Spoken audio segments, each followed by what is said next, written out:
Hey, what's going on guys? Welcome back to another video. In this video I'm going to show you how you can install Natural Vision Remastered in FiveM. This is a really good looking graphics mode in FiveM, so you can try it out. First of all, go to the link in the description and you will see this page.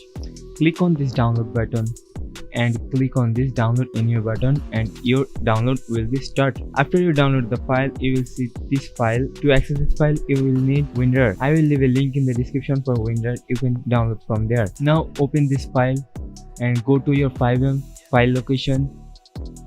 Go to FiveM application data and open the file again. Now drag and drop this add-ons file to the FiveM application data folder.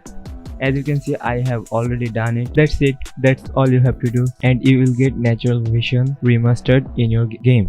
That's it for today's video. Let me know in the comment section if you have any questions. Thanks for watching. I will see you in the next video. Till then, have fun, take care, peace.